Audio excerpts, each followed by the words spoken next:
Hey guys, busy couple of weeks. New job, better situation than the last one. Turns out that the last setup, I don't think they meant. Oh, well, okay, yeah, no, I do.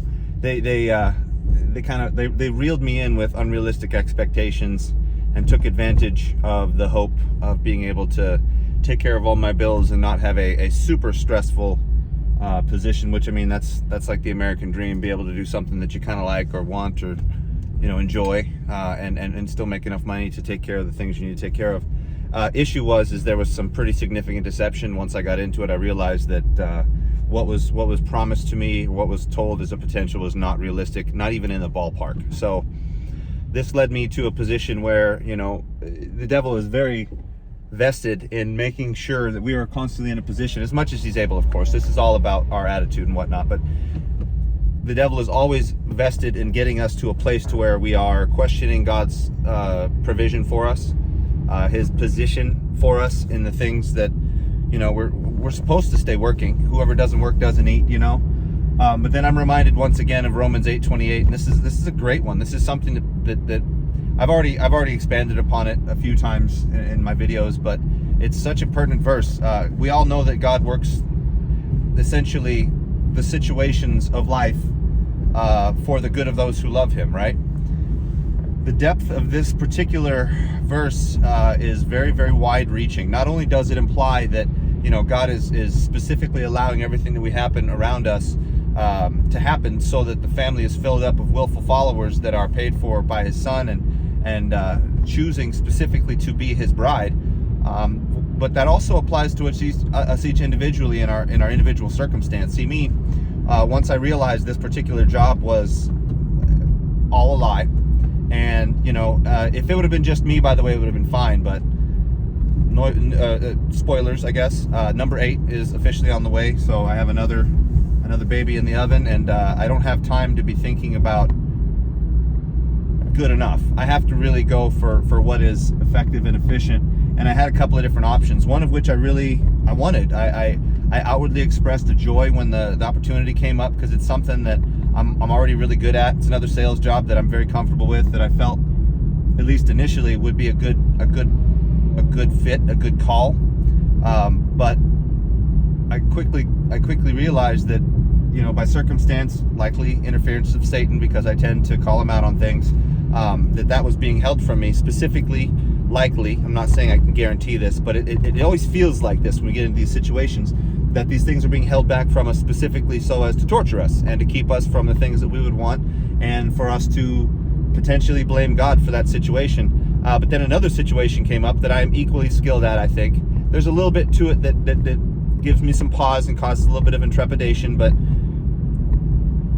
I've also found when God is working out the things for the good of those who love him, that it's not always comfortable, and that it's not always exactly what we would ask for specifically, or the thing that gets our hopes way high, or that's one of the reasons I can tell that modern day church worship is a bunch of farcical nonsense. It's designed to make you emotional and have emotive elation, not necessarily a genuine connection and repentance with the holy God. So I'm in this new position where there's a lot of perks, there's a lot of benefits. The pay potential is very high. It's not guaranteed, right? But with the economy the way that it is, there's only certain things that are going to consistently last. And the one option that I really was looking forward to, unfortunately, was not a good example of that. And I look at it now, and I look at the broad picture, what I can see. Of course, I don't know everything. Again, I don't claim to be a prophet. I don't claim to have special knowledge of anything. But I can see, at least perhaps from what he's showing me, and the Spirit has very much guided me through a lot of potentially bad choices that I would have made along these same lines, just based upon my own initial, ooh, I want it, like the shiny golden thing that trips everyone's interest so regularly. And it was really hard not to let that disappointment get to me. But this is true. We have a duty to not attach our emotions and our expectations to any type of worldly blessing that we might seek after. It's a lot of the reason why today's church is in so much trouble. It's the reason why things, silly garbage like the prosperity gospel, NAR, NRL, whatever it's called, the emotional I don't want to say evangelistic, but like evangelistic type churches, right? Because evangelism in and of itself is a good thing. We're supposed to tell the Lord, but the way that term has been robbed from reality, you know, the works-based churches, the tongues, the four squares that, you know, do the whole prophecy and laying of hands, basically any type of emotionalistic, I'm trying to think of a nice way of saying it, guys, but basically the churches that are out there that are trying to inspire your and I emotion through signs and wonders, very much the same way that the initial generation that Christ came to meet desired. We've turned into that. We've turned into this spoiled me, gimme, I see a shiny thing, I want it, how come you won't give it to me, daddy? You're a jerk, stomp our feet, throw a fit. That's us. And many of you who watch this, who I know stick around, I don't tend to pull punches. I try my best to be reasonable and centered with my words. It's the reason why I stutter. I have words for these things. They're just generally quite harsh. And I'm trying my best to be as harsh in reality as I can without being too sharp of the tongue, because that's something I'm very, very guilty of. I can think of very offensive, very mean, not necessarily curse words, but just harsh ways of saying things. And I don't want to put that out there like that. But what I would say in my own experience and from what I viewed from others is it really is about taking our eyes off the situation, the shiny thing that we want, the money, the fame, the whatever, you know, the potential easiness that our modern day life offers us as far as what our professional options are. Because unfortunately, most of them are exploitative. We might end up, you know, famous or popular on YouTube, for example, and making tons of money. The problem is you guys have seen it too. All the big name channels out there, they've all come to some level of compromise. And the ones that don't officially and fully buy into the compromise eventually get gradually shrunk down from the powers that be, because Satan very much wants to sell you guys a false dream, a false sense of security when you're on his team.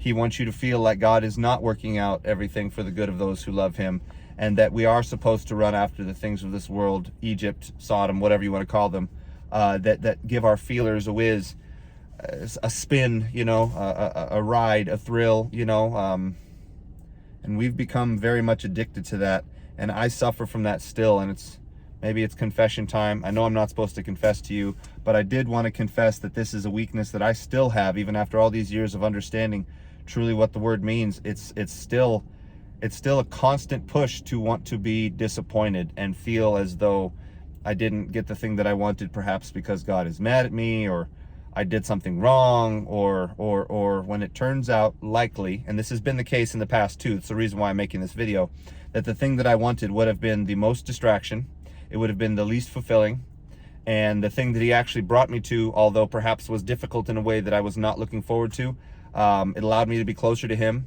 It allowed me to not be so in love with the job, that job, thing, place, position, whatever, whether it's popularity, whether it's income, whatever it is, friendships, you know, social standing. It brought me to a place where I could more clearly see him and perhaps have time to do these videos. I'll be out on the road doing sales calls. I'll be going, you know, from place to place, driving sometimes hundreds of miles a day, but I have a feeling it's going to allow me more time, like I said, to reflect on things like these and make videos like these so that perhaps I can help you guys. Time's getting short, and we don't have time, and we shouldn't be allotting our energy, our capital, our spiritual capital, our zeal towards anything other than being close to him. And very much the same way that he tried to slap basically the joy daylights out of Job repeatedly, though it's probably not even anywhere near to the same level as Job, he does the exact same thing to us, even after we've been at this for a really long time. And we have to maintain the perfection, the ideal that he set in our mind, that he really is looking out for our very best all the time, and that he is never resting, and that our eyes are very, very much deceived. And although it seems like we're in darkness going down a cave, there's always this little glimmer, little candle flicker in the background. And the closer you get, the more you see that he was drawing us to the light and away from whatever silly, dark nonsense our flesh would drag us into. Because even as a believer, we still have that tendency to want to sin. And we need to remember that a good father will not let his son have a weapon or a snake or something that's going to cause him harm, poison, you know. you know what the picture is. A good father will keep his children from things that harm them, no matter how much they want them and no matter how much the child may cry. He's always doing the right thing. So anyway, that's what I got for today. Maybe I'll come up with another video. I've got a bunch of work to do today. I'll be out of town for a couple of days, and just wanted to get this out there because it's fresh on my mind, and it's something I need to repent of. I need to go back to remembering that he loves me and that everything is on purpose, and apply the proper attitude in faith, not in a worldly, I'm going to go get him kind of way, because I'm not going to go get him. I'm going to go get what he puts in front of me, and if I am to succeed, it's a gift from him because he loves me. Anyway, comment down below, let me know what you think. I hope you guys are maintaining a good, positive mental attitude with your mind's eye set on the Lord, the way that the Bible describes we should, and not letting things sparkle our eye and take our view away from him, because that's where it should stay. Okay? Like it, share it, subscribe if you want. I don't know.